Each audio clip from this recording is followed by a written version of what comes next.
வை பயன்படுத்தி பல்வேறு மொழிகளில் இஸ்லாமை அறிமுகப்படுத்தும் ஒருவராக இருங்கள். முதலில் டார் வலைத்தளத்திற்குச் செல்லுங்கள். மொழியை தேர்வு செய்த பிறகு பக்கத்தின் மேல் பகுதியில் மொழிபெயர்க்கப்பட்ட உள்ளடக்க தலைப்புகள் என்ற விருப்பத்தை காண்பீர்கள். அதை கிளிக் செய்தால் அனைத்து உள்ளடக்கங்களும் அரபு மொழியில் மொழிபெயர்க்கப்பட்ட தலைப்புகளுடன் தோன்றும். நீங்கள் உள்ளடக்கங்களை வகைப்படி வடிகட்டலாம். மேலும் மொழிபெயர்க்கப்பட்ட தலைப்புகளை பயன்படுத்தி தேடலும் செய்யலாம். தேடலுக்குப் பிறகு முடிவுகளை மேலும் குறைக்கலாம். பின்னர் நீங்கள் விரும்பும் உள்ளடக்கத்தை திறக்கவும். இது அந்த உள்ளடக்கத்தின் பக்கம்.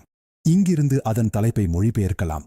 மேலும் அந்த உள்ளடக்கத்தை அதன் மூல மொழியிலோ அல்லது அரபு மொழியிலோ பகிரவும் முடியும்.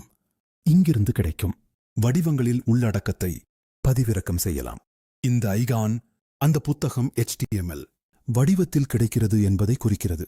நீங்கள் எந்த நபர், நிறுவனம் அல்லது வகையை கிளிக் செய்தாலும் அதனுடன் தொடர்புடைய உள்ளடக்கங்கள் தோன்றும். அதே உள்ளடக்கத்தின் பிற மொழிபெயர்ப்புகளையும் இங்கிருந்து பார்க்கலாம். பக்கத்தின் மேல் பகுதியில் தார் அல் இஸ்லாம் தேடல் கருவி உள்ளது. இதன் மூலம் அனைத்து மொழிகளிலும் உள்ளடக்கங்களிலும் தேடலாம். முடிவுகளை மொழி மற்றும் வகை அடிப்படையில் வடிகட்டலாம். நீங்கள் உங்கள் தேடலை மாற்றிக்கொள்ளலாம் அல்லது முழு தளத்தையும் உலாவி பின்னர் வடிகட்டலாம். தேடல் வழிமுறைகளில் சில சிறப்பு குறியீடுகள் உள்ளன. அவை மேலும் துல்லியமான முடிவுகளை பெற உதவுகின்றன. தார் அல் இஸ்லாம் தேடல் கருவி பல மொழிகளை ஆதரிக்கிறது மற்றும் எந்த மொழியிலும் பயன்படுத்தலாம்.